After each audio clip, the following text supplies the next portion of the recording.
Whoa. Unpopular celebrities. Yeah, we speak that truth so effortlessly.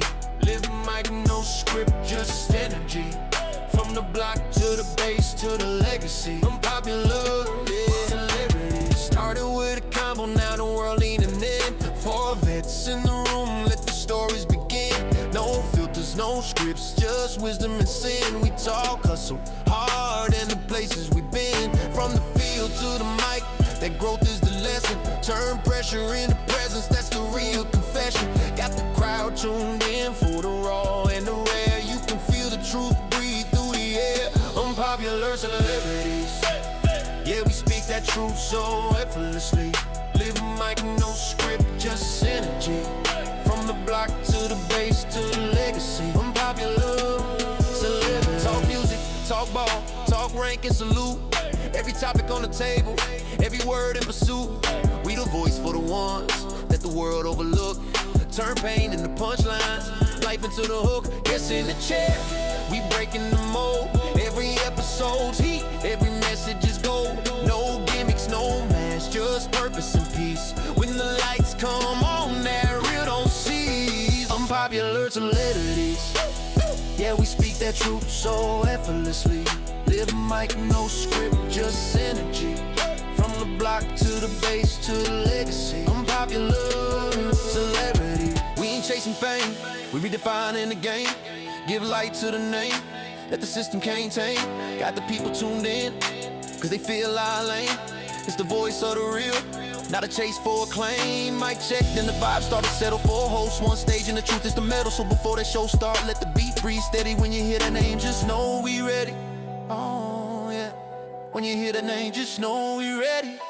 Unpopular celebrities. Yeah, we speak that truth so effortlessly. Living like no script, just energy. From the block to the base to the legacy. Unpopular celebrities.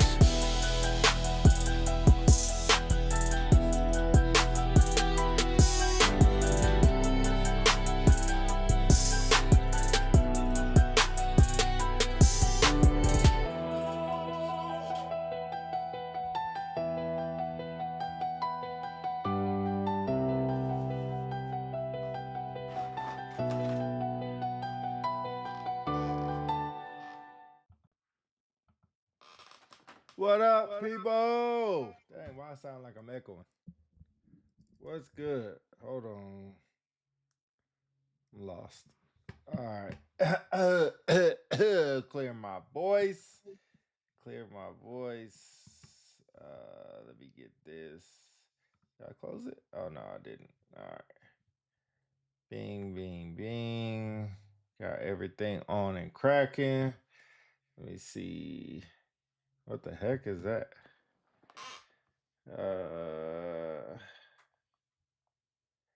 Check your notifications on another device. Ooh, your boy is dark. What?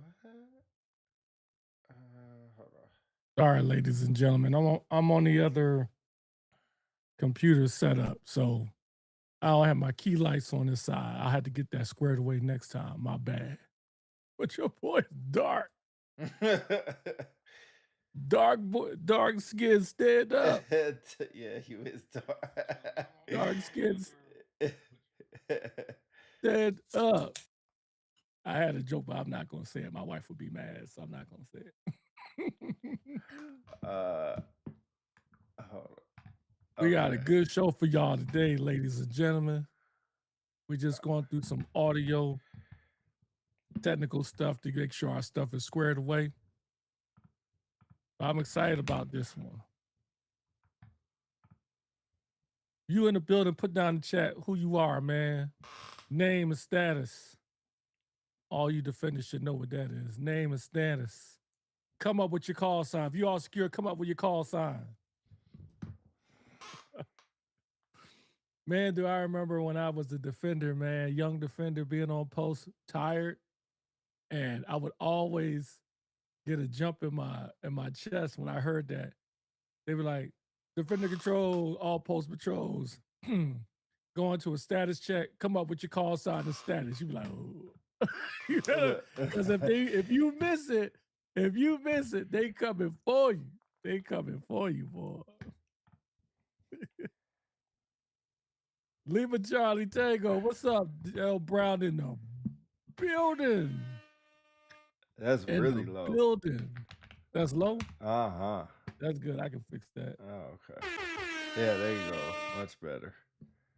Del Brown in the building. Lima Charlie.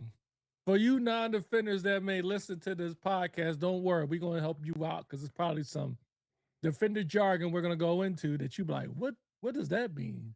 Or we can just go home when we get off shift. What do you mean you have to wait till somebody relieve you? If you get off at 4 o'clock, you get off at 4 o'clock. Well, nope, that's not us.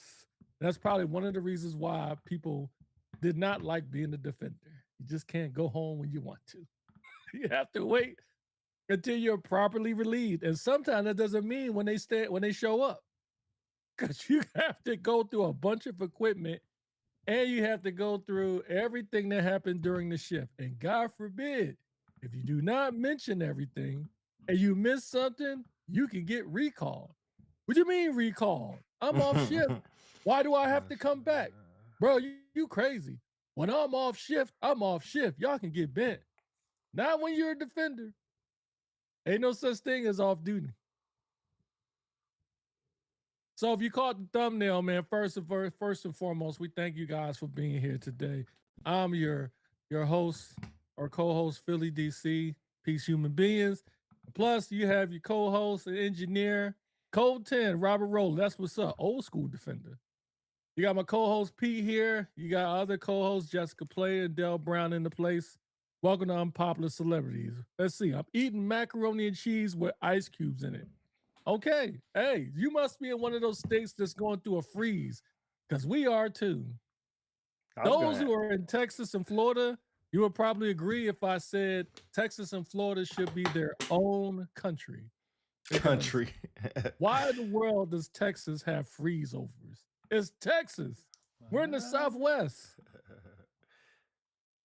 So anyway, yeah, we're Unpopular Celebrities. Thank you for being here. This is your first time being here. We appreciate you. Go ahead and hit like, share, and subscribe to all of our other social media channels, YouTube, Facebook, IG. You can catch some of our audio on audio podcasts and Spotify as well. And feel free to drop us a line if there's something you want us to cover and talk about. That'll be of interest to you and other folks. And then we read all messages. Speaking of which, today's topic was suggested by a listener, Sarah Rodolfo. Hopefully I pronounced your name correctly, lady. I'm sorry. But phenomenal Matt Sarton, who is a 3F now, but used to be a prior defender before she cross-trained. And she said, let's have a show and talk about why is it difficult to be a defender and why people don't want to be a defender. I said, what a great show. That would be a great topic. And so here we are today.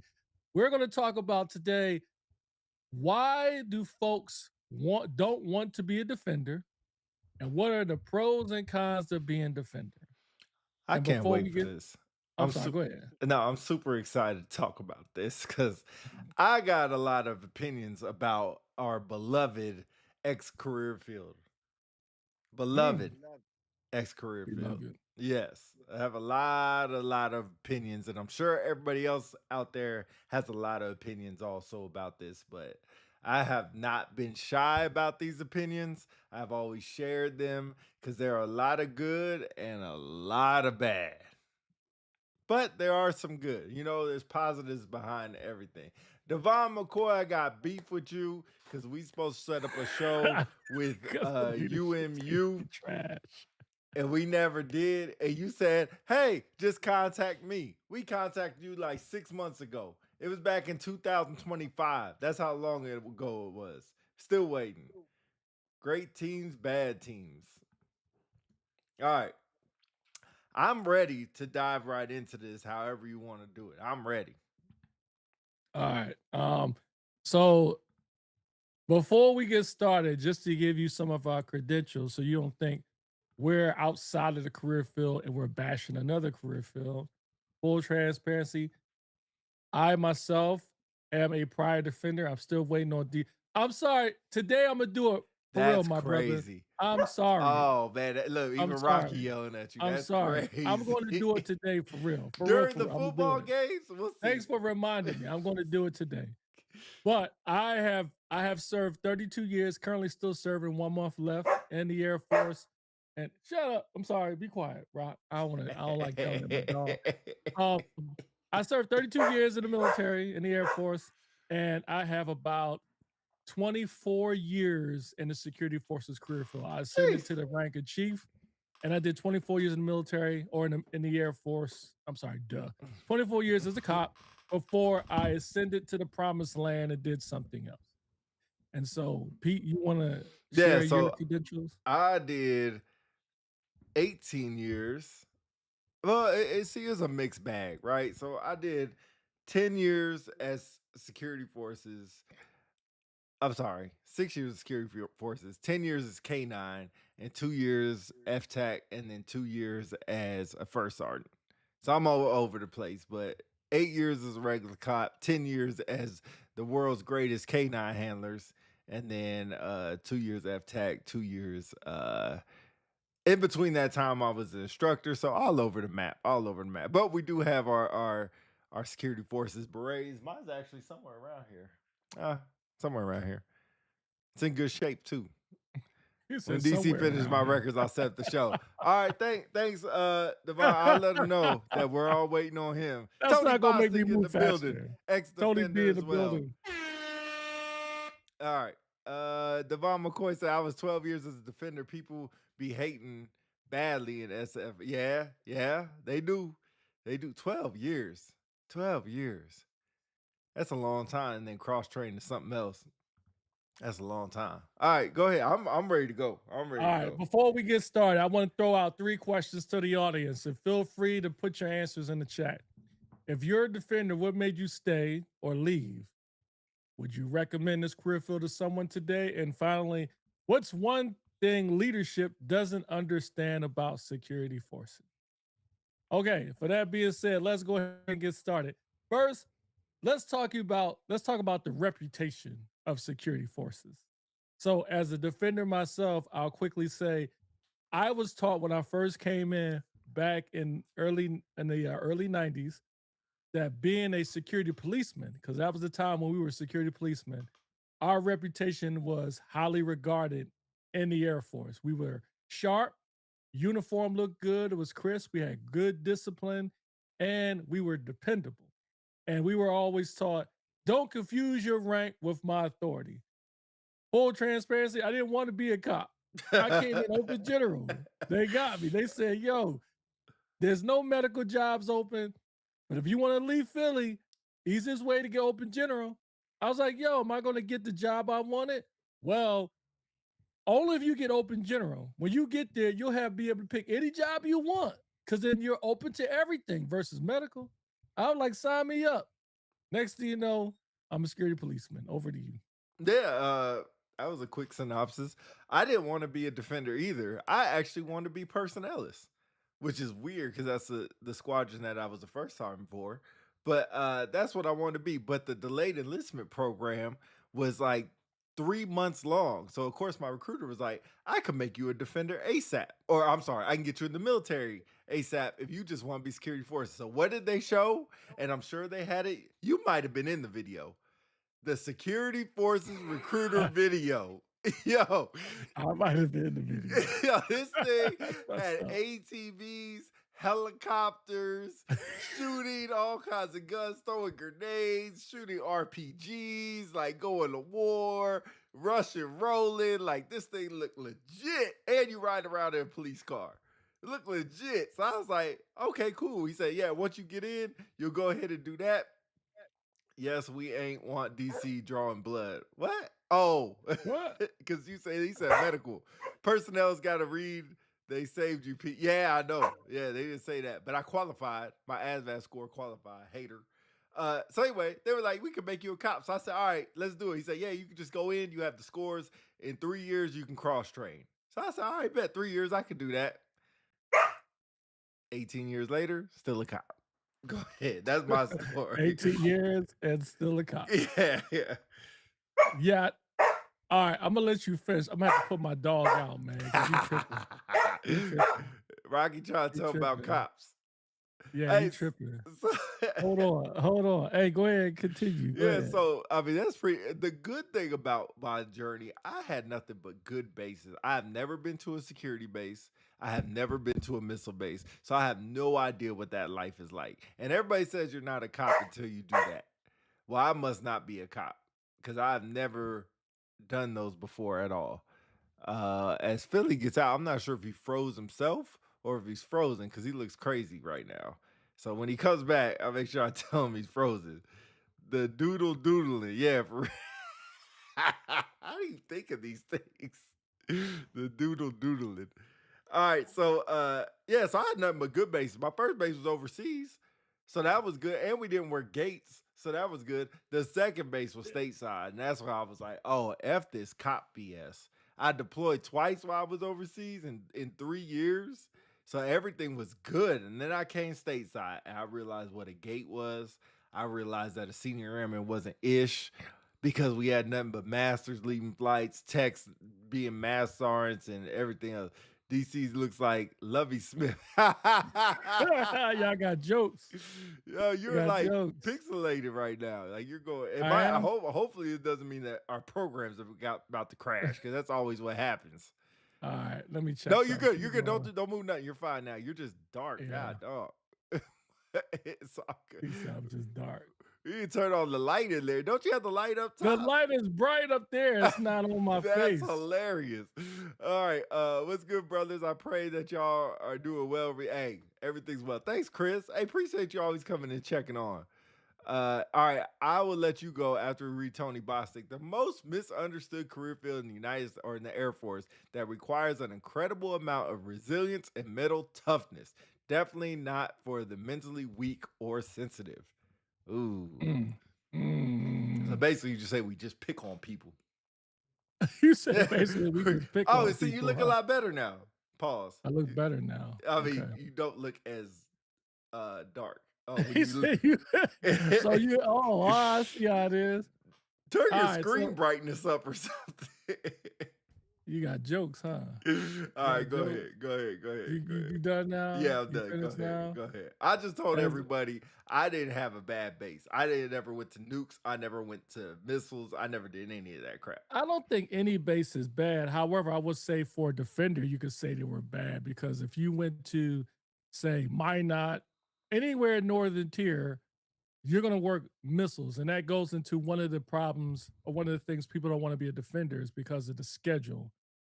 There's no like say there's nothing against my admin folks or my finance folks or any other job that does a normal Monday through Friday schedule, but maintainers can identify with it. But as a defender, every job, every base you go to has a different schedule. It's no stability in the schedule because security is a 24-hour business. You can't just shut down security at 4:30 and everybody go home. The base still got to be protected.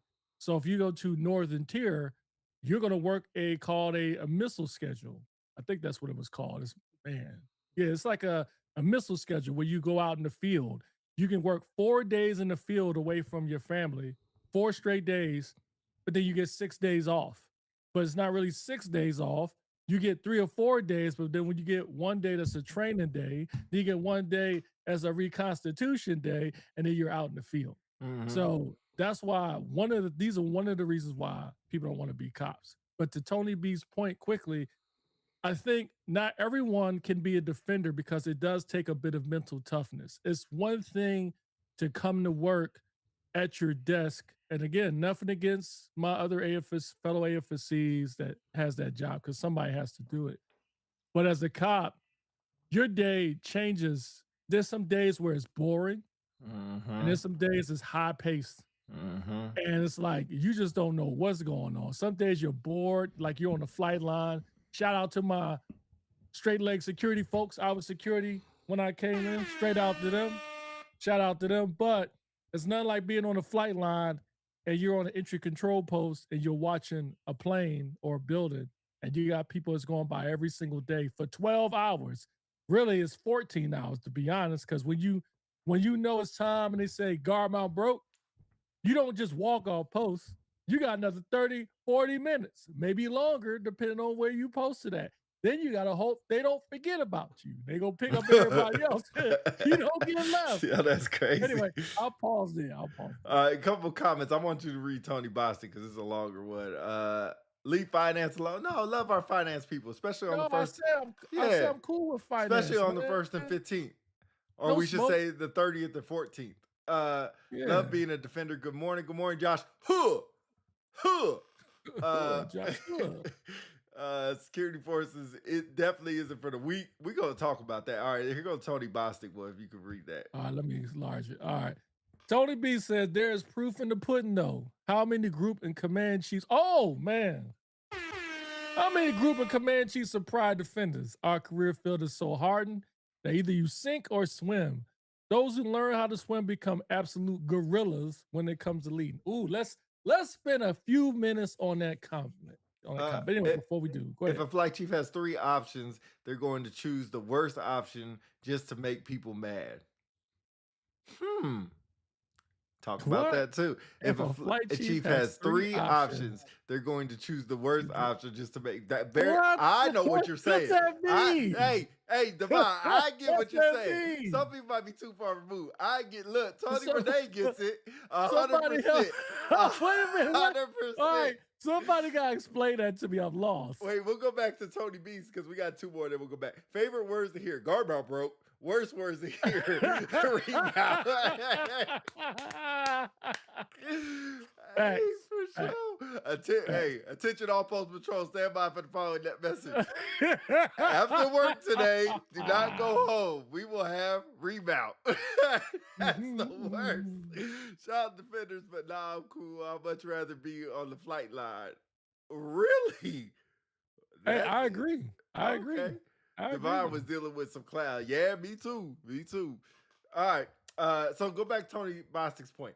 I'll just quickly say, because I was in Comanche, do you think that is because sheer numbers, because we're the largest career field, we're going to have more chiefs? We're going to have more chiefs that extend the group chiefs and command chiefs? This is my opinion. No. If you're saying as a career field, since we're the largest, we're going to have more chiefs, I can see that, but not command chiefs and group chiefs. Okay.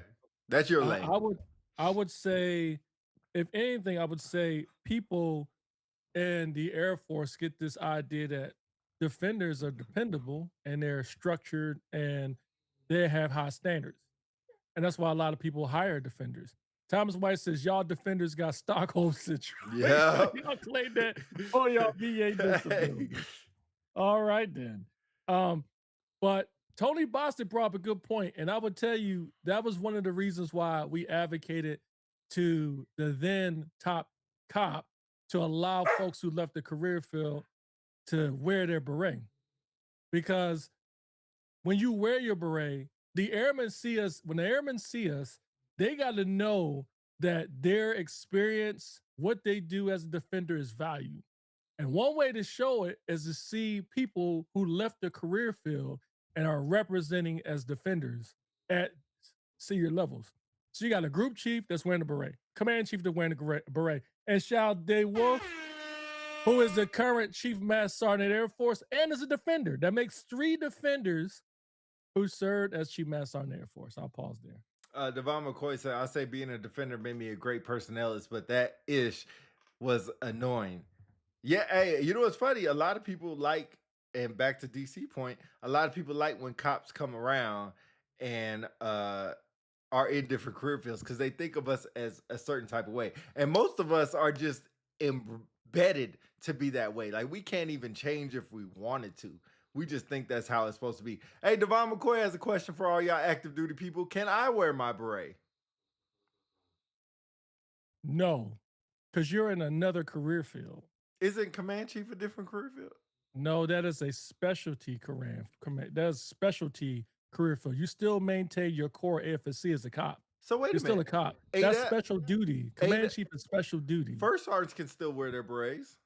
Yes, because they're authorized to wear it. Oh, okay, okay. It's in the it's in the AFIs that says specific jobs when you're outside the 3P where you can wear your beret. Now, I'm sure if Devon decided he wanted to wear his beret, nobody's going to say anything. Hey, Devon, we got new Okay. berets now. They got like a flash on. They don't got a pin no more. They got like an actual flash. So you might have to go to the BX and go get one with the flash on it. I'm sure you had the pin when you were. Tony Bostic, the best group and command chief was definitely SF.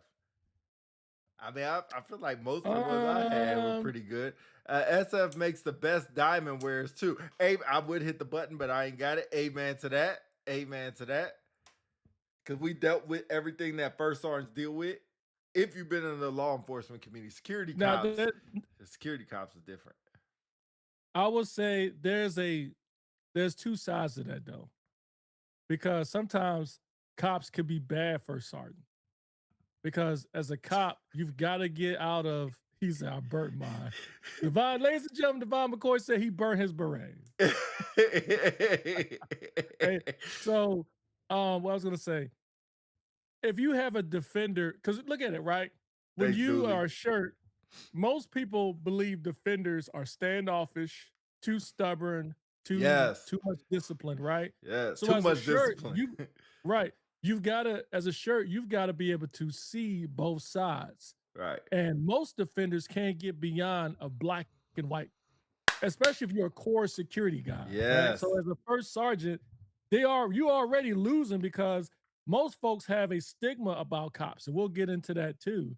So when they find out, yo, who's a new shirt? Oh, he used to be a defender. They be like, oh shoot. Exactly. They be like, oh, or as the command chief. You know how many times I had people tell me, especially at this job I'm in, not to wear your beret, not to wear my beret. People told me the same thing as a shirt.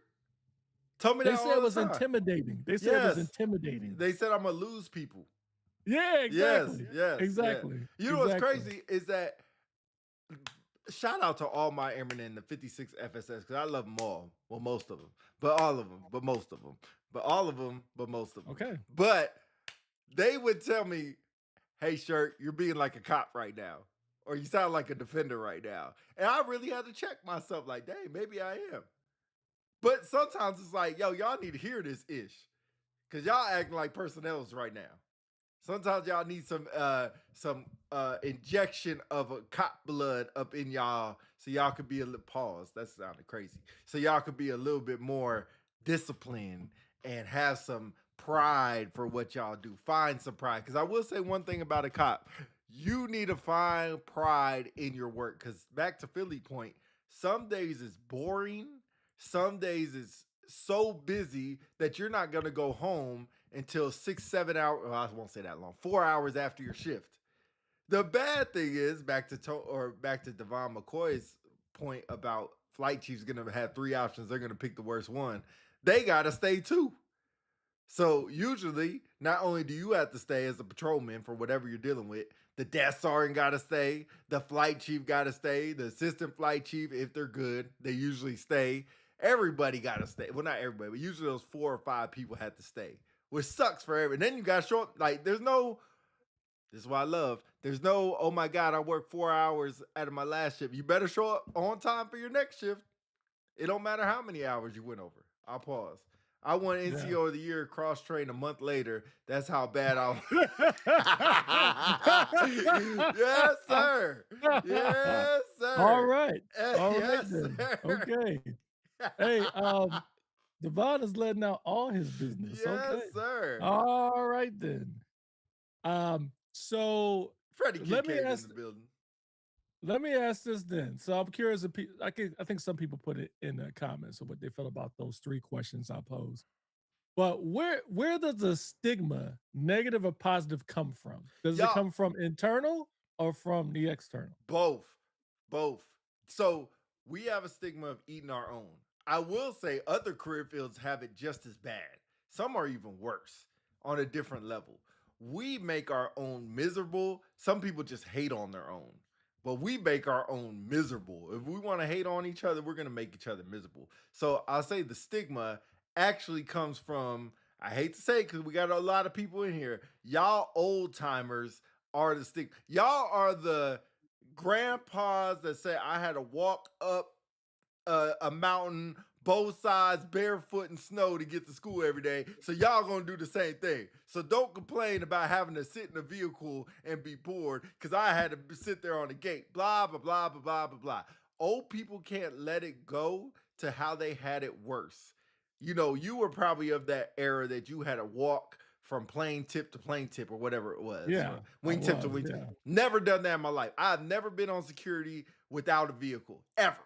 But oh, I heard all the old timers tell me all the stories about how they had to walk wingtip to wingtip with their A bag and couldn't be more than so far away. The flight chief would come up and check, and you had to run. Whatever the stories are.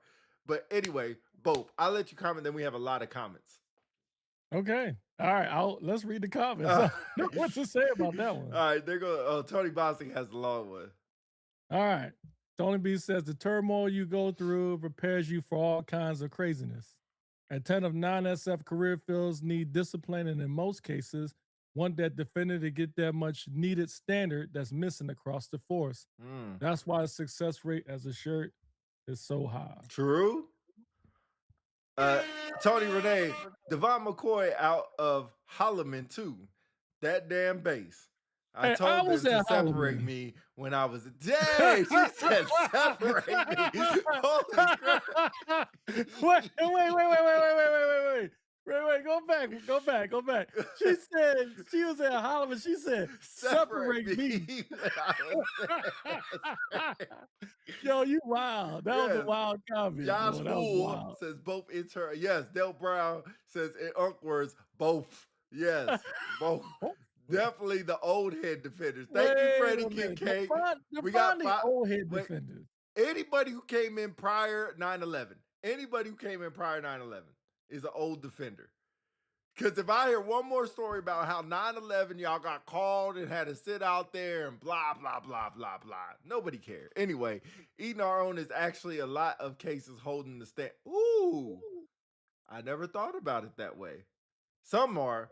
Yep, Gene Harrison says both. Gene Harrison says Tony Bostic preach. Tony Renee said, when you were there, DC? Oh. No, when were you there? Oh, yeah, when were you there? Sorry. Tony, I was there. It was my first base actually in '94. Holloman was bad. Was it bad? It was. Ash West, that's where I got my triple nickel actually. Oh, for what we talked? No. You must have got 2 triple nickels. No, 1 triple nickel. Oh, you should have got 2. When I got in a fight Dakota, I should have got one. Yeah. Okay. Separate is diabolical. Thank God I had a supervisor that steered me towards Cadam. Ooh. Oh, no. No, that's not. No, Shout out to my A and B shreds. Shout out to my A and B shred outs. Yes. Back in the day, my face ass. I'm not doing it. Back in my day, face ass people. What's face ass? Face ass people. I've seen some cops come over and be great personnelists. Love seeing y'all come. Yes, Justin, great point. Devon McCoy's a good example. I mean, I heard he's pretty good. I was there. I was 7 years old. Yes. Anybody who came in before 9/11, y'all old. Tony Bostic, no BS. I was like, get me out of the AF.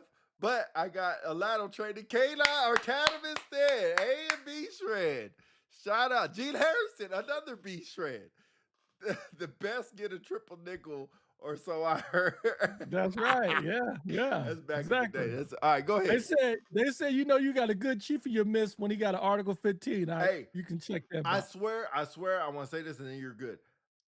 Every good chief does have some kind of trouble or triple nickel because they can understand when you get in trouble and they can be more, not sympathetic, but they can understand and probably talk you through it. With most people who've never got any paperwork or got in trouble, when they see you getting paperwork, all they do is just run the checklist. They just run the checklist and never think about the personality behind it. Never think about you still have to be a defender. Never think I still need you to cover my 6 or whatever you have to say. They just run the checklist. Yeah. So going back to the stigma, because I want to get to the K9 Cannon part because that is an eternal stigma. And let's throw in Raven while you're at Oh, it. their But mother. we'll cover that in a couple of minutes. Whew. But the external stigma, can we all agree? One, negative wise, they believe defenders are too rigid. They believe defenders are too black and white. They believe defenders are more hard nosed. They think of defenders as, I was told when I first came in, defenders were like the Army grunts. We are. Because, like, in the Air Force, no one carries a weapon except for defenders. Yep. And so, because of that, other career fields looked at us like we thought we were better than them, but they thought they were better than us. Because almost like robots, you know what I mean? Like when you think of grunts or you think of God bless my Marines, you think of Marines, you think of them just like, I guard plane. Plane doesn't leave, I stay here. Shout out Like to we all. have no, like we don't have no common sense. You know what I mean? They be like, I remember one time I was at a gate when I was a young airman, and I was cool with this one dude in maintenance. He was like, "Man, you've been here for like 12 hours. Man, let's go, man. We gotta go to the BX." I can't leave. What do you mean you can't leave? You said you get off at 6 p.m. I know. Right. He said, well, it's 7. Nobody came to get me yet. Yeah. He's like, why can't you just leave? Because it's in my general orders and Yeah. in my SSIs. And he said, let me see. It doesn't say you can leave. It just says, I'll take charge of my post to protect all people and personnel which I'm responsible for. Until and he's properly like, relieved. Until properly relieved. Thank you. So he Yeah. was like, but you're relieved. No, but I don't understand why you can't leave. Y'all dumb. And I was like, I know. Yeah. That's all you can I say. watched him pull off in the truck. He was like, hey, we can give you a ride, counsel. You want to go? No, he's like, That's all right. And they started crazy. laughing. They Yep. started laughing. Yeah. I see airmen that can run flights in other career fields, but also turn the same flight into an on-duty drunken orgy. Whoa! Okay. All right. All right. All right. Brad right. Rashad. The day I quit, I got my the day I quit. Oh, tried to quit. I got my rip for Cadam. Hey, shout out to you. And we retained a great airman, so that worked out. People be trying, train. What? Read that for me, because that must be me. People be trying to train the eyeballs of man. Take your ass to the army. People be trying to train their eyeball. I don't know what that means. Hold on. They'll run up a good thing. So I guess we kind of cover the stigma thing. Seeing folks come to work, come back. Oh, Dale, amen. Seeing folks come to work, come back from lunch, go home, and come back for intramural sports takes a man's soul. Bruh, amen to that. Bruh, amen. Bruh, that's the worst. Or when you come and they be like, you're still here? When they come back through the gate, hey, you're still here? Where the fuck else am I supposed to be? I can't go nowhere. Bro, that's the worst. That's the worst. All right. All right. You still here? What the fuck? So yeah, so when you talk about the stigma piece, I think we kind of went through all that. It's just we have our own, and we have the external stigma of people with how they think about us, which kind of drives people not to want to be a defender. Like there's also that perception that we do long hours and that we eat our own. Now there is some truth to that. I do believe within security forces, we are harder on our folks than anybody else. You'll have, say, the same thing that a person would do. Let's say somebody goes out, they get involved with a drunken driving incident, DWI incident, and let's say the person was in the passenger seat and they didn't stop them. They won't do nothing to that person. But as a defender, if you was in the car and you wasn't drinking, you could be like, yo, I wasn't drinking. I wasn't drinking and driving. You might get worse punishment than the person who was drinking and driving. And then people hear about it, be like, dang, that's messed up, bro. You didn't even do anything. I know, but they like, you're irresponsible. You're a defender. You carry that badge. You should know better. You're held to a higher standard. The worst thing about it, I'm not sure if you want to cover this later or go into it now, the back office versus flight. That's what also hurts security forces. Yeah, is let's yeah, go ahead. I'm sorry, go ahead. no, go ahead. I just want to say those are the stigma about eating our own. You have the back office hating on flight, flight hating on back office, and that never stops. Everybody on flight wants to be back office. Everybody in back office said they were the best flight chief, flight patrolman, flight whatever ever, ever. Tony Boss says can't be breaking the law if you're supposed to be enforcing them. Comes with the territory. Yeah, people. Yeah, I mean, but people make mistakes. People make mistakes. My JBA crew, Joy Bay Andrews, I guess, Joy Base Andrews Yes. crew is the reason I'm still here today. They are always available for me, phone, email, or whatever. Okay, shout out to JBA. Shout out to the shirt, man. I know his story, man. That's a great point. Seeing other people have the freedom, Dale says, and they have an area supervisor or flight chief come and treat you like a child is crazy. Hey, very true. That's very true. You do have some flight chiefs that treat you like a child. We had back office at one point. Black office. Black office. Don't even. Devon, go away, bro. No, that's Devon, another true away, stigma. bro. That's another true stigma. That's another true. No. All right, I think we opened up the jar of flight versus back office. Flight versus back office is like the hater skit of Chappelle's show. The haters have arrived. Yes, the haters have arrived. All right, go ahead. Because I will say, as a flight, working flight was great for the first 2 years. After that, and I saw what back office do and how they get holidays off, how they get down days off, how they get sports days off, how they get to go hour and a half lunch and get to actually get in a car and leave. Oh man, sign me up. Sign me up. That's my rant about back office. Yeah. So I'm curious, when did you get your first back office job? 2 years in. 2.5. It was like 2.5, 3 years. And what job was that? I went to Armor. Yeah. So I went from Armor. So if you want to call, I was the unit scheduler. That was my first real back office job. Unit scheduler. That about 2.5 years in. Yeah, it seemed like back office was. Tony Boston said, "Y'all exact." That's what I'm trying to say. Hey, that's what I'm trying to say. Air out the laundry. Air out the laundry. Yes.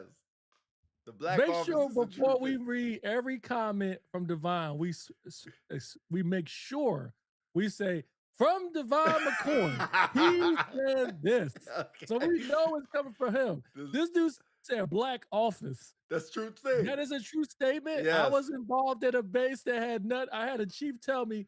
Shout out to Chief. I'm gonna leave his name out. He told me I was a senior at the time. And he said S3T here. S3T. This she told me, he like, hey, counsel, you can't hire that person. I like, why? And he went like this. Yeah. I'm like, because the time's not right. He's like, counsel, think about it. Yeah. I am. He's the best qualified. Yeah. I like, what are you trying to say? He's black, counsel. I said, so what's wrong with that? You got too many. This person is black. This person's black. This person's black. This one person is Asian, but then you got another person's Puerto Rican, now it's black. We're going to have a rainbow coalition back here. They ain't going to like that. I said, who ain't going to like that? You know who. So I was like, I'm going to hire him. He said, I'm going to tell you, counsel, if you want to make chief, you better not hire him. I'm like, who cares? Then I was like, then I threw out the one I'm sure you would throw out. What if they were all white? Yeah. Nobody says nothing. Nobody said nothing. Nope. He said don't matter. But anyway, end up. Tony Renee said a great point. Too many in the room. Somebody got to leave. Hey, that's a true statement. Hey, there's too many of y'all, especially if we're loud and cutting up. Oh man, well, somebody got to go. Let's talk about back office. You said 2 years in, you was armored and unit scheduler. I didn't get my first back office job until I got. It was QC. Anyway, that's another story. But one thing I noticed when I was a cop is that for cops, back office was the promised land. Yes. It's like you have your friends who was on flight with you suffering, and they be like, you know how it is. They come up and do a post check. They're like, bro, I can't believe we got work this weekend, man. They said something about some plane coming, blah, blah, blah, blah, blah, right? Tony Boston said his office bio wall looked like the dead. Yes. Y'all bugging. Y'all bugging. Or think about was- like back office knew when all the good missions would happen, and here they would all show up armed up. Let a domestic get out of control or an active shooter situation or something that you know you're gonna get coined a bullet for. Here comes all the back office out of nowhere, armed up, vest on, ready to go. I'm here to help, bro. Where the hell you at every other day? Oh no, y'all need me today. You gotta act. Oh, all of a sudden we got something going on. You want to show up? Let a major vehicle accident happen. All the major vehicle accident investigators, where they work, back office, back office. We ain't got none on flight. None on flight. Oh, that makes me mad. Oh, that makes me mad. Yeah, back office. It was just a different vibe on back office. Like on flight, you would have your friend. You know, I'm sure you can attest to this. You'll be on flight. And you know, people come up on your post checks or whatever, and they'll talk about, man, I can't believe we got work this weekend, or the flight chief sucks, blah, blah, blah. I can't believe we gotta do this report after work, blah, blah, blah. And then somebody says, man, I put in for this back office job. And they're like, yeah, what's like, wrong? Like, blah, blah, blah. Yeah. You're gonna hate it, man. I'm telling you, they work all these hours, but I just want to excel. You can't excel on flight, bro. You ain't gonna get that job. Then all of a sudden they got the job, and they announced it, they got them out. And finally, before we go to shift, let's all congratulate Senior Airman Brown for getting the back office job in training. And people, you had some people like awkward. They had some people like they be mad. Yo, they be big mad, right? And then you had some flight chiefs will be like, yeah, Brown won't be here was next week because he went to the back office. Yeah. And then people be like this.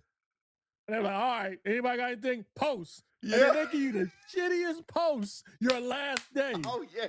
But you know what? You be smiling. Oh, no matter. They be like, aren't you going to miss this? They be like, nope. What'd you say? You can put me at Echo 1. It don't matter. You can put me out in the middle. You know what? Don't even check on me today. You ain't gonna check on me. I'm good. I'm good. On my favorite special post. Oh, yeah, special post. Special post is the worst post ever. Nothing. You know what's special? It sucks. That's what's special about it. Yo. All right. From Devon McCoy. I saved a life. Won senior NCO of the year. Still got a promote. They gave the PN to a chick in S1. Not a chick. I'm not surprised. I'm not surprised. I was like, yeah, I got a dip. Yeah, for sure. Your mind changed when you work back office, though. Most found another way to be pissed or complain. Yeah, that's true. That's true. You know what back office does? Complain about flight. It's so weird. Flight complains about back office. Or working flight. Or working, yeah. And they want to tell the stories how they were the best flight patrolman. You know what's funny is when you go back office and you said like the flight chief says like, you know, hey, Airman Peterson is going to the scheduler. Don't forget about us when you go back office. And you be like, no, I'll never forget about you. Man, please. Man, please. Hey, you know what was the best? Coming outside when y'all work swing shift and I was going to lunch and we were in the same, and seeing y'all all sitting there guard mount, or seeing, or what's it called when you get inspected during guard mount? I can't think of the name. Guard mount? Well, when open ranks, thank you. When you're going through open ranks, and I'm just sitting there going to lunch, don't even care. My beret all toe up, uniform looks sharp though, but hey, no vest on, feeling nice and cool. Got my fleece on if it's cold. Hey, y'all out there with nothing. Hey, the best. Man, Masson Boy put me on. Oh, I remember Masson Boy. Masson Boy put me on the desk my last day. I was pissed. The world ended that. I went back. Hey, let the world in. I felt that in my soul, boy. I felt that one. True story, DC. We'll see when he do my records.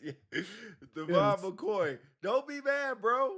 You got one of the best Daffy picks of all time. You are right. Yeah, that's true. Devon McCoy ain't happening. Let it go. No, hold it in. Hold it in, Devon. Hold it close to your chest. Oh man. So yeah, it was different when somebody left, but when you left and you went to back office, you know what it was like? It was like it's like you get there and you lose everything you learn about, because in your mind you're like, being a cop is tough, long hours, whatever. But when they're like, hey man, now that you're here, man, hey, we coming to bro, we coming to work like 7:30. You can come in at 8 if you want. You can go do PT if you want, before you come to work. And if you got an appointment, hey, just let me know. You can go ahead and go to your appointment, whatever. You be like, huh? I can go to an appointment. I I ain't gotta get nobody to relieve me. They're like, no, you go to your appointment, man. It's all good. Or my favorite, 4:30 come, everybody out. You be like, don't don't somebody gotta check on me before I go? No, you just leave. And it's weird at first. Thank you for subscribing. Yeah, thank you for the Pew, subscription. pew, pew, pew, pew. Yeah. Much appreciated, my brother. But anyway, so that was hard to get used to. Dell Brown says, McCoy, I need my review too. Dang, that's crazy work. That's crazy work. Last year is crazy. Last year is crazy. That boy got promoted by then. That's crazy. That's crazy. Anyway, back office was the promised land for most defenders, and to your point, I think there was a piece of back office versus flight. There was. Devon McCoy says people was at Holloman 5 years. Commander wouldn't sign people mid-tour. Yeah. Hey, That was from you know Devon what? McCoy. That's a flight thing. That's a flight thing. 4:30 more like 14:30. Yeah, that's a back. Hey, I'll tell you, I think if I stayed on flight, I probably wouldn't have got a PCS medal. It would just depend on who my supervisor and flight chief was. When I went back office, I got put in for a award. And not a back office award, because we didn't have back office awards and flight awards. We just had NCO of the quarter or airman of the quarter. It don't matter where you worked at. And that's what else divided flight and back office. That's why they had to make back office award and flight awards, because flight would get pissed off. Yeah. Saying back office would win. And you know what's crazy? Back office would do their job, and they would get EPB bullets for it or quarterly bullets for it. We do our job, and our supervisor looks at me like, you're just doing your job. And so it's like, why would I want to stay here? Dale Brown, you probably sent it to Devon McCoy.1. So that's not his email. Anyway, but yeah, it's just, and I would say some of the best supervisors I have, some of the best, not my first couple years, but every year after that, all the best supervisors I have were back office. And maybe because they spent more time with you, maybe because there was more time to get to know you and talk and stuff like that. But flight, barely even knew my supervisors. That's a great point. I mean, you think on back office, you do have more time to be a supervisor. You can go through their CFETP, you can go through their records and all that. Whereas on flight, you have one troop that may be your troop, but if you're NCO, you got other people too. They may not be your troop, but they're on your flight. So you got people who ain't even your troop go to you for stuff, And plus you have the dynamics of all the things that's going on every single day. So flight supervisors was notorious for being behind on records and all that stuff because they were so busy. And when you get off work, you're so beat, you don't feel like doing that stuff. Whereas back office, you have time to do that. You can carve out an hour to do records. You can carve out an hour to do whatever. And then let's not talk about QC. Like if you're back office, there were some bases, if you were back office, you didn't even have the QC. Talk about a perk for that. Yeah. Why QC? You ain't working flight. But those show up when there's a domestic or something like that. Devon McCoy says, and why they always make the worst human being S3 superintendent. I disagree with that. I don't disagree. I don't disagree with that. I was an S3 superintendent, obviously, and I killed it. Whoever was the biggest kiss ass would be the S3 superintendent at the time. Whoever would kiss the Chiefs' ass the most. People who usually say that because they were just piss poor performers. That's fine. That's fine. That's fine. Anyway, moving on. Yeah. Moving on. What was I saying? Yeah. So anyway, so that's it. We'll transition back office. So here's another stigma. when we talk about like sections versus flight, flight not only had to worry about back office, you as a straight leg cop, you had to worry about your K9, your Catum, and your Raven folks too, because they didn't consider themselves, security forces. They were elite. They would say, hey, you would see a K9 troop wear a beret. Hey, man, what do you do? Blah, blah, blah, blah. You'd be like, you're a defender, right? I'm not a defender. I am a canine troop. I push military working dogs, and I'm one of the elites. I don't have to work flight with you. I don't have to respond to anything. I am the elite. I'm a military working dog handler. You be like, bullish. You a defender just like us. Let's not even talk Haters. about Raven. Haters. I am Raven 499X.APAB A Bravo Bravo S. I flew flyaway security for important missions. Everywhere I go, I get to wear a flight suit. I get flight pay. I am no longer a defender, and people love me. And I get to wear a Raven tab. Oh, don't forget about the money. Don't forget about the money. And I make a lot of money that you don't make. You are lower than me. I am a Raven. I've learned how to get punched in the face, get a broken nose, and do ass techniques and say, get back, get back, get back. Yes. Yes.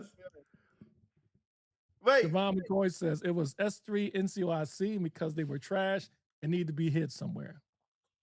If y'all had if y'all had a cool one, they'd be gone in 6 months. Yep, Tony Relay Lab. Dog smarter than the hand. Okay, let's relax. Let's relax. Somebody talk the dog. Let's relax. How come you didn't hate on from your perspective? How You're come you didn't K9 hate guy. on Canada? Why did you go K9? Who? Dude, why did you go K9? Because I want to get off flight. So what I said was true. Oh, yeah. Oh, 100%. Oh, 100%. Oh, but y'all the main ones that did not know how to do no reports. Y'all the main ones didn't know how to handcuff nobody, but y'all know how to use a dog. That's Wait a minute. I was a different breed of canine. I came up law enforcement only. So I knew how to do all. So some of the worst canine handlers just did security and then wanted to be a law enforcement canine handler. Those were the ones. You're right about that. Those were the ones that didn't have, because they were expected to be elite patrolmen and canine handlers. But what happens is they just go straight canine from working a missile field forever, and they don't know how to do simple things like you said, handcuffing and searching. They don't know how to do reports. They don't know how to pull people over, give tickets. All they know how to do is just work a dog. You're right about that. K9 used to be super skaters. Yes, they were. Yes, they were.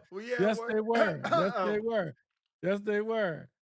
Yes, K9 still flight though, which sucked. They didn't tell you that. Oh, we didn't get the Catum yet. We didn't get the Catum yet. Catum was where it's at. The only reason I didn't go Catum is because I didn't want to fix guns.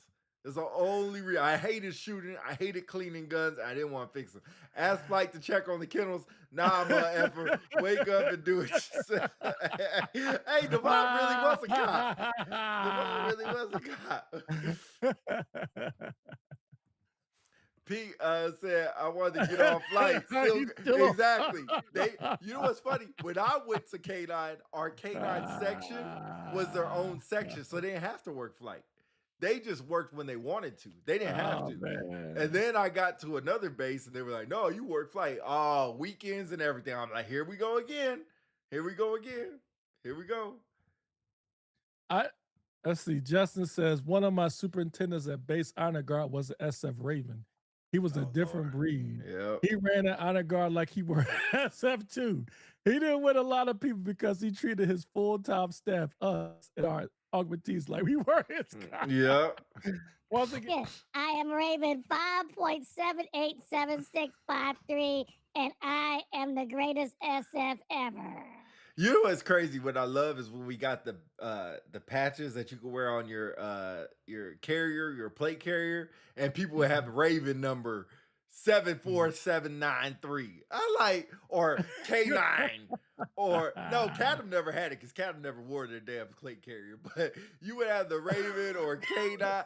It would be crazy. It would be the craziest thing. K9 and Raven always competed for that Article 15 or court martial. Yeah.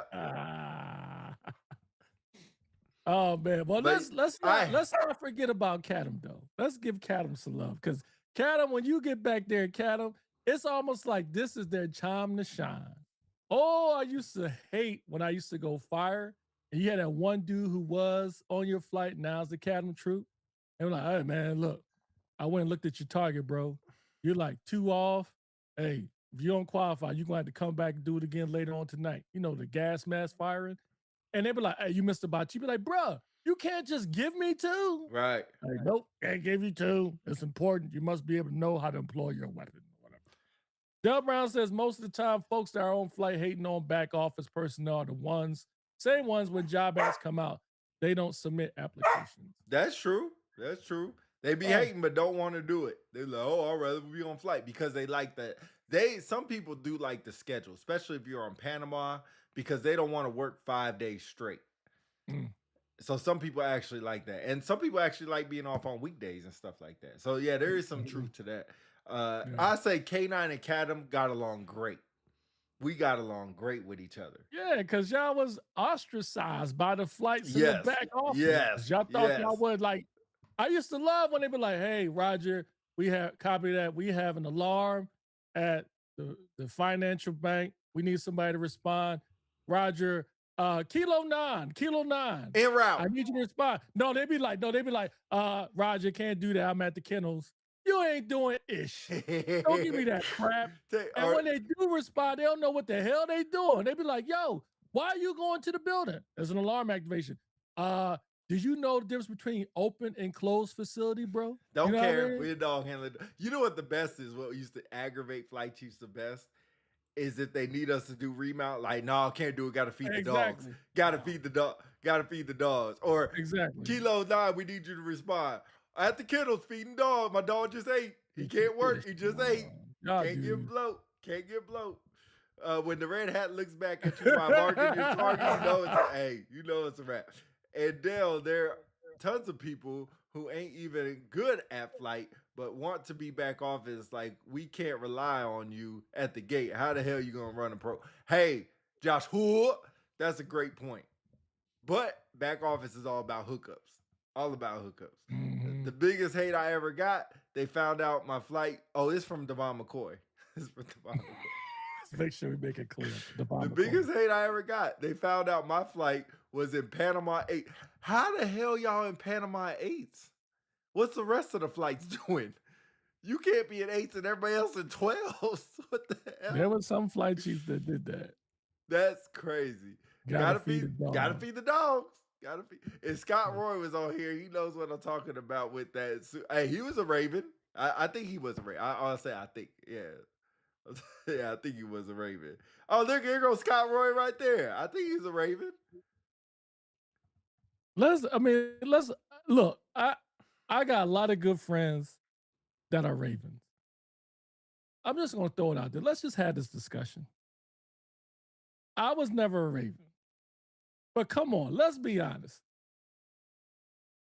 What is the difference between flyaway security and Raven versus you going to Raven school and you getting punched in the face and stuff? What is the difference? Never was a Raven, always a Raven. Never was a Raven. Shout out West Lord. Yo, you know what? I think, and y'all can correct me if I'm wrong, if there's a Raven on here, I think Raven School is the most useless school in security forces history. History. There is nothing in Raven School that prepares you for what Ravens do. Nothing.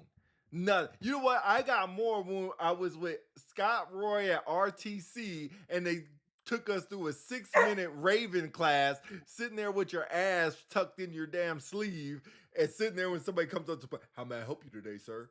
No, I need you to get back. And then you pull out your ass, woo, get back. And then everybody come and help you out. Stupid.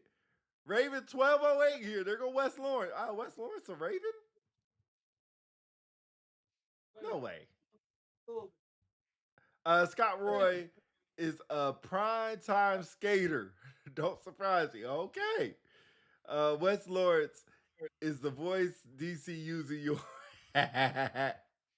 Did y'all go to Raven? I never went to Raven School. Hell no. You know what's funny though? I tried. Y'all He about said, to "I be tried." y'all about to be pissed off the Ravens. I'm just being. I'm just. I don't really give two ducks. To be. I'm just being honest. You know what I mean? Let's be. I'm just. I was. I was fortunate enough. I've never been to Raven school, but in my career, I was fortunate enough. I guess you could use that term loosely, to be a chief at the 811, the largest Raven group of Ravens in the Air Force. There were a lot of good, sharp Ravens over there. But this nonsense I thought of how Ravens thought they were better than a regular straight leg cop and they were the league. Give me a freaking break, bro. Like, it's the same as K9, right? Whoa. I used to have K9 troops on flight, and some of them would be shit bags. And I would talk to them, and they would just get upset because I tell them that they're not performing well. And I would tell them, like, look, you got young airmen that look up to you because they want to be you. I had a lot of young airmen wanted to be a K9 troop, right? Right. Because it was cool. You get to push a dog. It just looks cool, right? No different than Raven. But it's like they want to sit there and not do the regular stuff that the regular airmen do. That's what my issue was. But the Ravens I knew who didn't mind doing the regular stuff straight leg cops do, coming to work, getting on, going to flight line or whatever, doing reports. I had a lot of respect. See, Wes Lawrence said, y'all were never Ravens, so how do you know it's useless? I don't need to be there to know that it's not, that is useless. My question is, what I don't. Wes, you're a little older, but what is one thing you learned in Raven school that you actually utilized in the field as being a Raven on a mission? And be unbiased. Yes. Yeah, a regular cop can do. You know who I'm talking about in my previous just I missed it, I'm sorry. Ravens were SF flight attendants. Devon McCoy said it best. Devon McCoy said it best. Hey, 100%. And you know what's crazy? I went on a flyaway mission and never even went to Raven school. They were just like, hey, come on, put this flight suit on. Come on. Don't pull your gun out on nobody. All right, here I go. I hate that they think they are elite, but the Raven world is dope as hell. I don't want to sit on the flight line. Hey, that's my Wes, point. thank you for being honest. I give you that. That's why I wanted to be a Raven, because y'all make a shit ton of money. All y'all did was run all day, work out. Y'all had a tight little community, and then made money and went on flyaway missions. That's it. That's it. Let me illustrate my frustration with some of the Raven community. When I was a cop at the 811, I found out they put out a standard that says if you're a Raven and you don't get at least a 90 on your PT test, right, you getting held accountable on your EPR. And I had like out of the whole, it was about maybe 90 some Ravens there. Out of the 90, it was like maybe like 5 or 6 that fell in that category, and it wasn't getting the strat when I heard about it before I took over. And I was like, this got to be the stupidest ish I ever heard of. Like, what is the Air Force standard? The Air Force standard is you get a 75 and you pass. Anything else, if you're holding that to them, that's wrong and it's illegal. It's ridiculous. And then when the commander found out, she wasn't a Raven, and she agreed with it, and we changed it. And you know, those folks over there, they were pissed about it. I was like, so you mean to tell me you're going to, it's one thing to say, if you don't reach this standard, then you won't get as many missions as somebody, or you're going to have to come in and do remedial PT. That makes sense. But you're going to use that to hold somebody's career in jeopardy.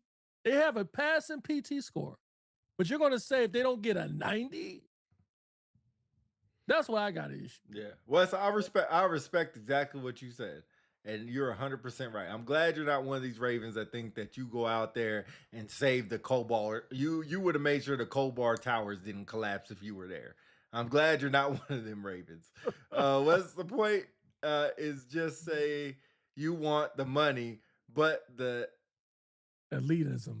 Is that a word? Was crazy. Yes. Yeah, the elitism is kind of crazy. The only Raven I recognize.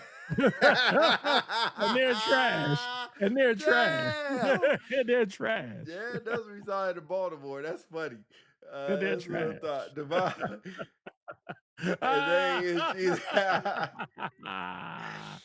Yeah. All right, well, let's put a bow on that one. So in the end, one of the issues about Defender is you have the internal struggle flights between flight, back office, K9, Cadam, and Raven. Yes. So you have all that stuff. So you had all that stuff going on. Going back to Cadam, because I don't think we spent a lot of time on Cadam. We got on K9, we got on Raven. Let's go back to Cadam. Oh, wait.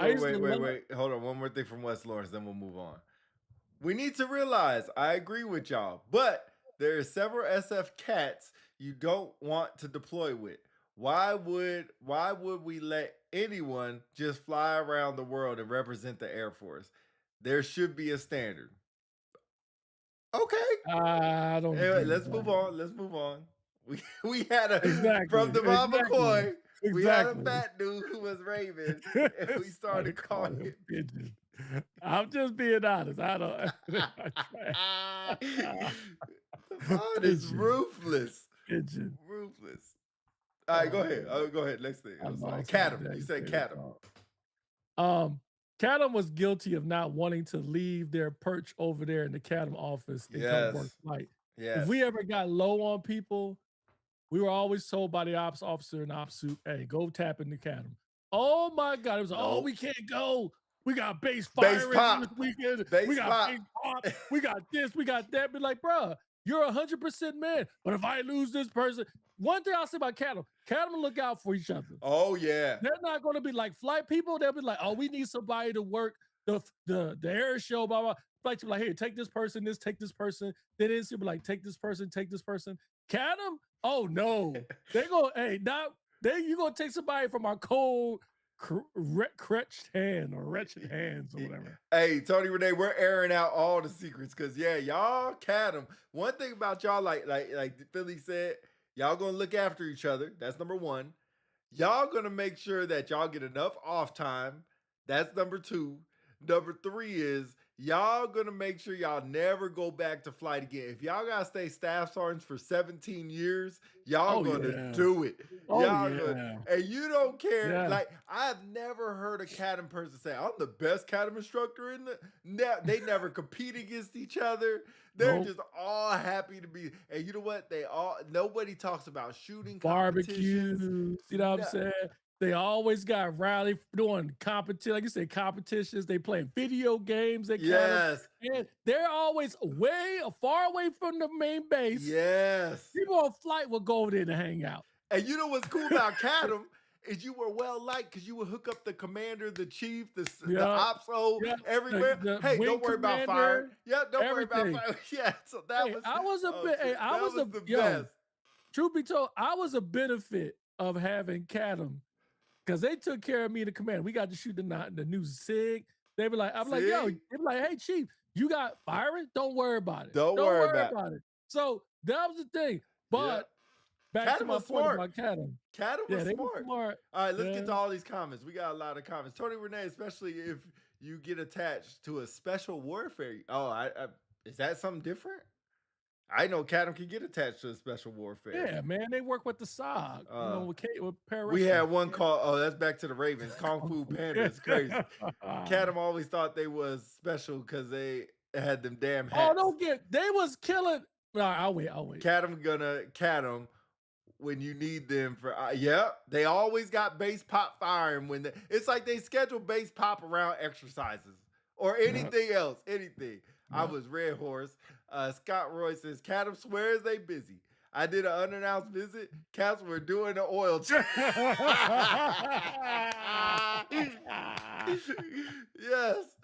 They thought they was Red Horse. Flight gets crap on so much. Why would people rush to go back? Hey, Wes. True.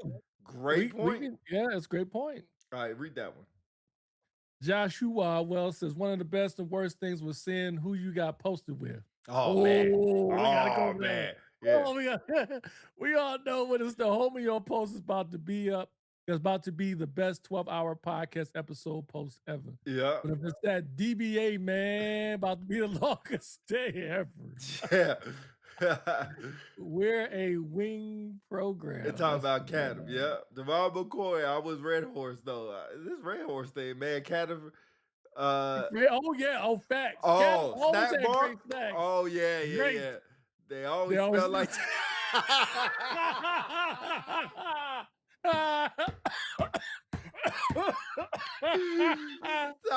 No, Stop it. no, no. Stop it. Hey, That dog. is true, though. Oh, That is man. true. That's hilarious. Yeah, that's Facts, that is hilarious. true. That Stop. Go is lay true. down. Go lay down. That's hilarious. Go lay It's down. not like CLP. That's hilarious. Yo, but oh man, I lost this. Full transparency. There's a lot we could go over. So I don't know, we might do another show on it. I don't know, but we ain't really scratched the surface. We yet. didn't even talk Del about the Brown good said stuff. It just been all My, bad. Dale Brown says, my boy's cat, I'm on here right now. Do you think it puts a ceiling on your career for promotion if you've been it too long? Oh, absolutely. Tony Renee, what you think? Out of, from my experience, out of K9 and Cadam is on the lower tier beneath K9 as far as career progression. Oh, yeah. K9 has always been notoriously, their cap has been master sergeant, but Cadam mostly tech sergeant. And then because like you can be, I've had bases where you were the Cadam NCYC, you were a tech sergeant. I've had bases where you were the kennel master as a tech sergeant. And there was a fight for a long time that says, why can't it be like they'll say, I like being K9 Cadam. Why do I have to do something else? Like, this is what I love to do. I don't want to be a flight chief. I don't want to be an ops superintendent. Tony Renee says, Del Brown, yes, EPB start looking the same. He needs to be the NCOIC. There's only one NCOIC. That's very true. And Gene Harris was a Cadam. Says absolutely. That's one thing about Cadam. You will love it while you're in, but once you're either in for life and stuck, or you have to go back to flight. Hopefully they get numbers and you get to go back to flight, because that's the only way. That's the only way. That is very true. No matter how many Cadam bases you go to or bases you go to, you do the same thing at Cadam. The same thing. At least K9's a little different. Bomb dogs, drug dogs, patrol dogs. Korea is different from a lot of bases. Deployments are different. They changing the narrative on promotions in the SF world. Recognize that. However, some Cadam cats are good with that. Changing the narrative, good, bad, up, down. Our career field ages out as a senior master sergeant. Man, I would think as like a tech sergeant. Yeah, I would think as a master sergeant at the least. Yeah, I never heard of any Cadam guys who were senior master sergeant. Well, he said you got to leave as a senior. I never even heard no Cadam dudes as master. Yeah, maybe my bases ain't been big enough. I put on tech and they were going to go back to flight. Tony Renee was like, hey, flight is like the play. I don't have an issue if they love their job. They can stay in there. Just don't complain about getting feed on promotion. Great facts. Or fed or promoted. That's facts. Great point. All right, so we need role so players. So much to talk about here. He said we need role players. Let's go to let's talk about the leadership aspect. That has been a hot topic in security forces for a long time. We've all had good, we already talked about it early, good leadership, bad leadership. But leadership is one of the reasons why most people don't want to be a cop or want to leave being a cop. I push anyone who promoted back to flight. Oh, that was always a thing. And then you have those one or two people that never get pushed back to flight that gets promoted. But I'm sorry, I missed your question. I'm sorry, I was reading that. I missed your question. I said bad leadership. One thing about security force, back to Devon McCoy's point a long time ago about if you have a flight chief has 3 options, they're going to pick the worst one. That is your example of a security forces leader right there.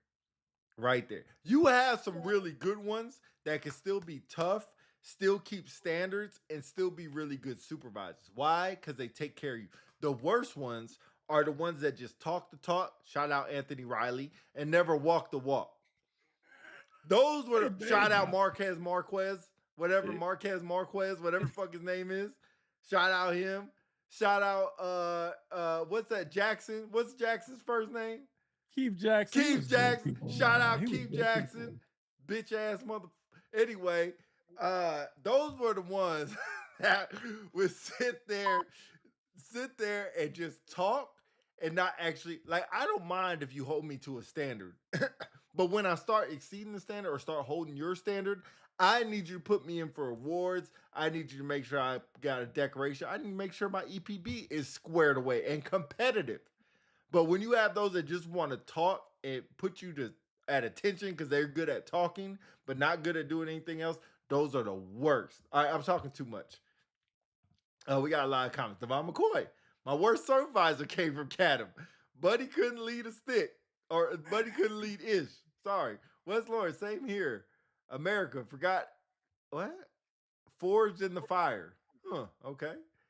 I don't think leadership is the reason why people hate it. It's the schedule on flight. Leadership is the problem when they don't realize how much flight and the schedule is trash. Instantly. Tell them how you bad. Yeah.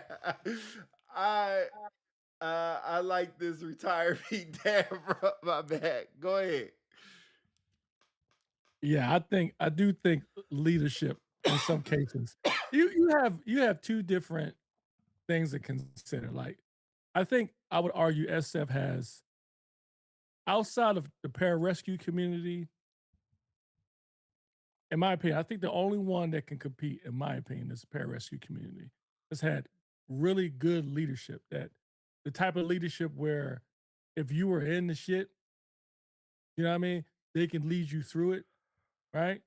But then on the flip side, I think the only career field that rivals us when it comes to tough supervisors who were like almost cutthroat is probably the maintainers. I've had flight chiefs, if they didn't like you, you would end up on the gate 3, 4 cycles in a row. I have flight chiefs that, even though you've been on flight for a year or 2 years, you might still be at the same duty position. I had some flight chiefs where they would, my favorites were the master sergeants who they would work Monday through Friday and they would work 7 through 4, but the flights would work like staggered schedules, meaning they would work weekends or work late. And then the master sergeant would show up, guard mount, tell the tech and staff what to do, and then go home. That's why I think some people may feel like security force leadership is tough. Yes. West Lawrence had an interesting comment. My ops supervisor, who may not be named DC, made me work mids, then come in for an ops meeting at 1300. What the hell? I'm too old to remember that. I don't remember that. He said may not be named DC. But have you ever made somebody work mids and then come in for an ops meeting at 1300? I might have. Dang! I don't remember. Yeah, I might have. Yeah. You would have Yeah, was. I might have. Yeah. I think for me, honestly, looking at myself as an SF leader, if I were to say, probably I was notorious for being less unforgiving when you broke the law as a cop. I had Less a unforgiving if you oh, well, broke that the didn't come law. out right. I Yeah. was more unforgiving when you broke the law. I had a young defender now. She's a tech. Shout out to her.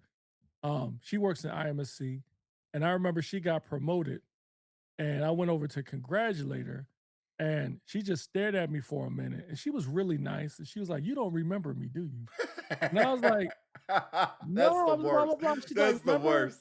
I was at Joint Base Andrews." That's the And worst. my job, I'm guilty of. My wife told me to get on me all the time. When I meet so many people, and first thing I say is yeah, and I try to figure out, ask some questions while I know them.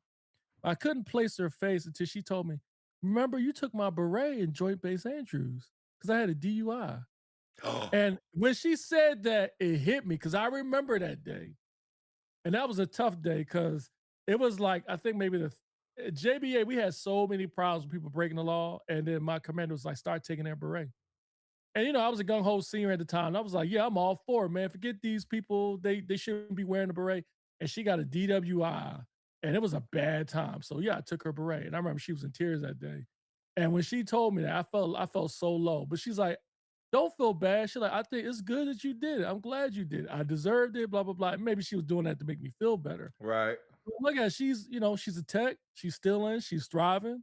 That just goes to show you, at the time it's tough, but you can turn it around. But when I think about that, that's probably one of the darkest things I remember about my time as like an ops superintendent was that. Yeah. Let's wrap this up in the next 10 minutes. My CPU running high. But let's wrap this up and then we might have to go to part 2 for this. But let me finish this. That proves my point. Instead of leadership taking my idea of Panama 8s and seeing our schedule could be better, they're hey Devon, if it's out their idea, it's not a good idea. That's back office versus flight. Flight can come up because they're like, I do the schedule. I know what work out better. No, we'll ask the senior who did that schedule 45 years ago what they think about it. Panama 8s are undefeated. Best morale. I mean, if you get mad after a Panama 8, I don't know what's wrong with you. Something is really wrong with you. I'm maintenance and I'm like, damn, they experience sounds familiar. Yep, Charles. Yep. We are just like y'all. Yep. I tell you, security forces to me, and I say this all the time, we're like janitors. When shit is going right, nobody cares about us. Nobody, but when shit is wrong, they're like, where the cops at? Where the cops at? I agree, but I don't like that analogy. That's a terrible analogy. If you go into a bathroom and it smells great, it looks fabulous, you're not, man, shout out to the janitor for keeping this clean. You're just like, man, the bathroom looks really nice. But if that bathroom looks like you're like, where's the janitor at? How come the janitor ain't doing his job? Y'all can't hire nobody? How come ain't nobody here cleaning up? That's exactly what it's like being a cop. All right, Scott Roy, that's because we live in the ish feeling. If you pile enough ish on something, eventually it grows. We grow leader. Ooh, great point, Scott. That is a good point. Mm-hmm. Hell yeah, he did. They got at me when I looked tired. Damn. All right, yeah, we gonna have to cut this off. Dale, this is gonna be long. All right, we're gonna have to cut this and then come back and do part 2 because I don't want this just to cut off on y'all. Does that sound fair? That's what you want to do. You the engineer. Yeah, we're gonna have to because I don't want this to cut out on y'all. So I guess it's really gonna have to. All right, so I admit we're gonna have to do a part 2. It looks like on this because we got some technical difficulties about to happen. So I'm trying to get in front of them because I don't want this to happen. Sorry, Dale, I didn't get to your comment. Devon, always appreciate you being on here. I'm sure Philly's going to look after your records today at some point during the playoffs and everything. Quick playoff prediction. We only have 2 games, so it should be quick. Rams and Patriots. All right, I got Seahawks and Patriots. I know they say Darnold, as long as he doesn't see ghost, he'll be fine. Hand the ball off. Stafford, I see him throwing for above 400 yards. They're just going to let him throw the ball. They're just going to let him throw the ball. I don't see McVay being a game manager of this game. I see him trying to take over. I do admit you have more room for people to get in trouble, though. Yeah, that's true. All right. West Lawrence says Patriots and Rams. So a lot of Patriots and Rams. Wasn't that a Super Bowl? Oh, that was Tom Brady's first Super Bowl. Yep. First Super Bowl win. Of course, Justin Seahawks is going to win. Yeah, I have faith in them. Playing at home, I have faith in them. All right, this is a great topic, so I appreciate you and I forgot her name, but whatever her name Sarah Rodolfo. Yep. Sarah Rodolfo. For suggesting this topic. So maybe next episode we'll get some cops on here. We can share our stories because they're a lot similar, but a lot different at the same time. Upstart said, when you coming back on? Philly? It's up to you, huh, man? We'll have to come back on sometime during the week. Maybe we'll do Tuesday or Wednesday, and then definitely Sunday. Always Sundays. Yeah. Always Sundays without hook or crook. But in the middle of the week, we're going to try to be a little bit more consistent, but do some shows in the middle of the week. But we're always on every Sunday. Yeah, I was going to do playoffs today, but I mean, they start in an hour. There ain't enough time for my jaws to relax, pause. So won't do that. I got TMJ, man. My jaws start hurting. I talk too much.